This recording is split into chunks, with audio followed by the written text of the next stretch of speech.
26/11 ఉగ్రదాడులు ఇప్పటికీ మన మైండ్లోంచి పోవు. అంతటి దిగ్భ్రాంతి కలిగించేటటువంటి ఘటన మనకి మరొకటి కనబడదు అన్నా కూడా అతిశయోక్తి కాదు. అలాంటి దుర్మార్గమైన ఉగ్రవాద ఘటనలకు మూలకారకుడైన వాడు ఈరోజు దొరకబడితే దాని మీద కూడా పిచ్చి పిచ్చి కామెంట్స్ చేస్తూ రాజకీయాలు చేస్తున్నారు. మెయిన్లీ కాంగ్రెస్ పార్టీ నాయకులు మాట్లాడుతున్న మాటలు చూస్తుంటే ఈ దేశం పట్ల వీరికి ఉన్నటువంటి చిత్తశుద్ధి ఇదేనా అనిపిస్తుంది. ఒకసారి 26/11 ఉగ్రవాద దాడుల ఘటనల గురించి చిన్న రివైండ్ చేసుకొని ఏంటి కాంగ్రెస్ నేతలు ఏమంటున్నారు, ఒకప్పుడు మోదీ ఏమన్నారు, ఇప్పుడేమంటున్నారు, ఎలా ఆ మూల కారకుడు దొరకబడ్డాడు, ఇవన్నీ కూడా మాట్లాడదాం. 2008 నవంబర్ 26 నుంచి 29 3 రోజుల పాటు ముంబై మహానగరంలో జరిగినటువంటి ఉగ్రవాద దాడి ఎవరు చేశారు? పాకిస్తాన్లోని లష్కర్-ఏ తోయిబా అనే ఉగ్రవాద సంస్థ. ఈ సంస్థకు చెందినటువంటి 10 మంది ఉగ్రవాదులు భారతదేశంలోకి చొరబడ్డారు. సముద్ర మార్గం ద్వారా కీలక ప్రదేశాలకు చేరుకున్నారు. ఇక్కడ ఉన్నటువంటి ఇంటి దొంగలు వారికి సహకారం చేశారు. ఆయుధాలు ఇతరత్ర ఇన్ఫర్మేషన్ ఇచ్చారు.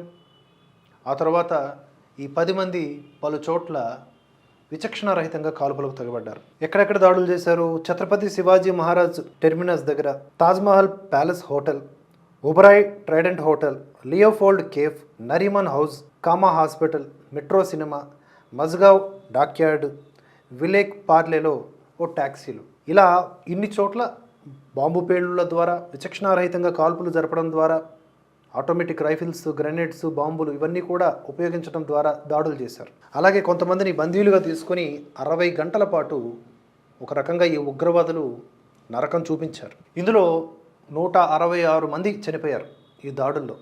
అలాగే దాడికి పాల్పడినటువంటి ఉగ్రవాదుల్లో 10 మందిలో 9 మంది మన భద్రతా బలగాలు మట్టుపెట్టడం ద్వారా చచ్చారు.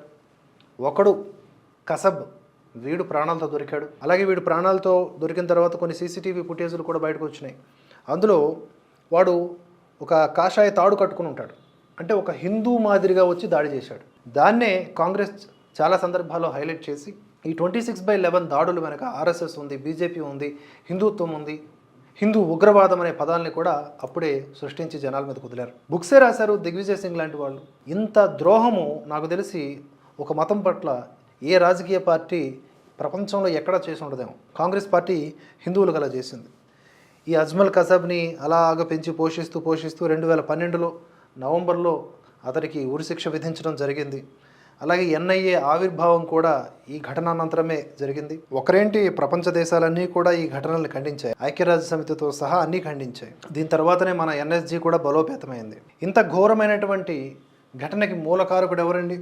తావూర్ రానా. వీడు అన్నిటికీ సూత్రధారిగా, పాత్రధారిగా ఉండి అమెరికా పారిపోయాడు విత్ ద హెల్ప్ ఆఫ్ ఇక్కడ ఉన్నటువంటి ద్రోహులు. అప్పటి నుంచి పట్టుకోవడానికి మన దేశం ఎన్నో ప్రయత్నాలు చేసింది. ప్రభుత్వం మారిన తర్వాత లాస్ట్ 10 ఇయర్స్లో ఇంకా కృషి ఎక్కువగా చేయడం జరిగింది. ఎట్టకేలకు ఇప్పుడు ఈ తావూర్ రానాను అమెరికా నుంచి భారత్కు తీసుకురావడం జరుగుతోంది. ఇక్కడ ఈ వీడియో ఒకసారి చూడండి. అప్పట్లో నరేంద్ర మోదీ గారు ఏ విధంగా మాట్లాడారో. अमेरिका की शिकागो की कोर्ट में आज राणा एक टेररिस्ट को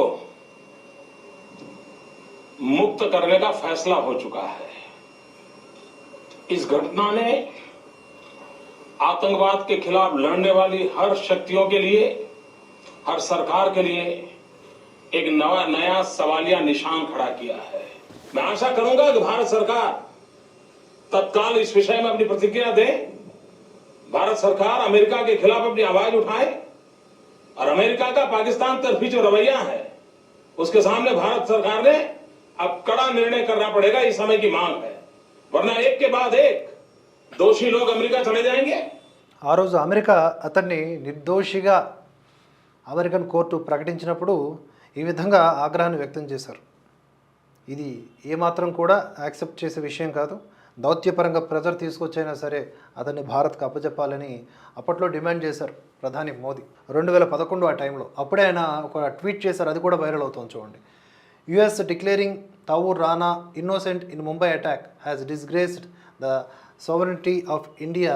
it is a major foreign policy setback అని చెప్పి మోదీ గారు అప్పట్లో యాజ్ ఎ గుజరాత్ సీఎం ఆయన ట్వీట్ చేయడం జరిగింది. ఇది దౌత్యపరంగా ఒక విఫలమైనటువంటిది భారతదేశానికి. ఎందుకంటే యుఎస్ డిక్లేర్ చేసింది ఈ తావూర్ రానా, ఈ సూత్రధారి, ఈ ఉగ్రదాడి సూత్రధారి, వాడిని నిర్దోషిగా ఇన్నోసెంట్గా కోర్టు చెప్పడం అనేది తప్పు ముంబై అటాకుల్లో భాగంగా అనేది. అలాగే మీరు చూడండి, ఉగ్రవాది తావూర్ రానాకు భారత్లో చట్టపరమైన హక్కులు కల్పించాలి అంటూ, రాణా ఇంకా నేరాన్ని అంగీకరించలేదు అంటూ మహారాష్ట్ర మాజీ సీఎం పృథ్వీరాజ్ చవాన్ అంటున్నారు. చూడండి ఒకసారి ఏమంటున్నారు. हमारी मांग है कि जिस तरह से अजमल कसाब के खिलाफ पूरे भारत के कानून के अंतर्गत जो पूरा मुकदमा चला है, कसाब को पूरा अपना बचाव करने का, अपने वकील देने का पूरा अधिकार था, उसने वकील दिए, उसको पूरा अपील करने का मौका मिला हाई कोर्ट में, फिर सुप्रीम कोर्ट में, उसके बाद उसको सजा हुई।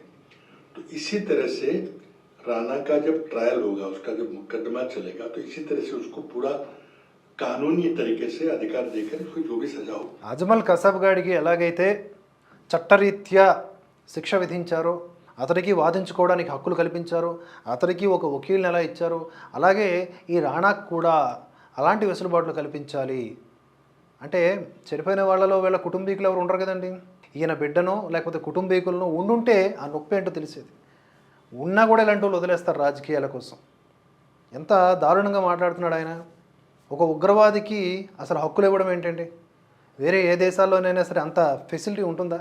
కసబ్ని ఎన్నాళ్ళు మేపారు బిర్యానీలతో, వాడు ఎంత ఊరేగాడు, ఎంత ఓవర్ యాక్షన్ చేశాడు.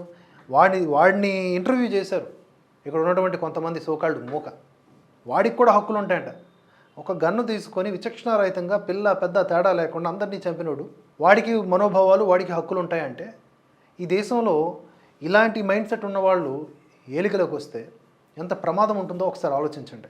మరొక కాంగ్రెస్ నేత ఉదిత్ రాజ్ ఏమంటున్నాడు చూడండి. इसमें तो मुझे खेल ही लगता है, इसलिए कि 2011 में जब यूपी की सरकार थी तो पूरी जांच की फाइल अमेरिका को दे दी गई थी और हेडली को मुख्य आरोपी माना गया था और तावूर राना को कॉन्स्पिरेटर माना तो गया था, लेकिन उतनी बड़ी भूमिका में नहीं था.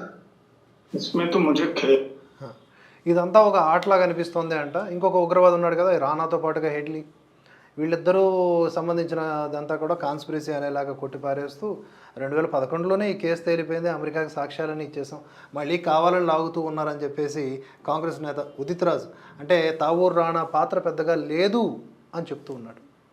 ఏమంత బాధ. ఒక ఉగ్రవాదిని తీసుకొచ్చి యముడు సినిమాలోన సూర్య ఎలాగైతే ఈ డ్రగ్ పెడ్లర్ని ఇలా ఫీల్డ్ పట్టుకుని తీసుకొస్తారో అలా తీసుకొచ్చారు ఈ రాణాగాడిని. ఇన్నాళ్ళకైనా దాన్ని ఆహ్వానించాల్సింది పోయి వాడికి ఆరోగ్యం బాగోలేదు, వాడికి హక్కులు ఉంటాయి, వాడికి మనోభావాలు దెబ్బతింటాయని మాట్లాడుతున్నారంటే ఏం కామన్ సెన్స్ ఉందండి వీళ్ళకి?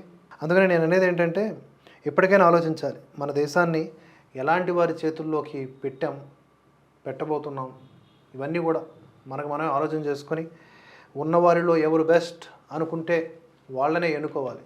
బెస్ట్ని ఎలా చూడాలి అంటే కొలమానం ఈ దేశాన్ని ధర్మాన్ని రక్షిస్తున్నారా లేదా, ఆ ఇంటెన్షన్ ఉందా లేదా, నటిస్తున్న వాళ్ళకి కాదు, నట్టేట ముంచే వాళ్ళకి కాదు, నిజంగా నిఖార్సుగా పనిచేసే వాళ్ళకి.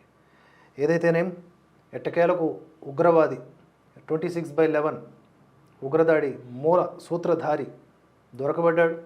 వాడికి కఠిన శిక్ష అంటే ఏంటి, ఉరి శిక్ష పడేదాకా కూడా వెనకడుగు వేయకూడదు. యాజ్ ఎర్లీ యాజ్ పాసిబుల్ జరగాలి. మళ్ళీ వాడికి బిర్యానీలు పెట్టి డబ్బులు బొక్క పెట్టుకోవడం మంచిది కాదు.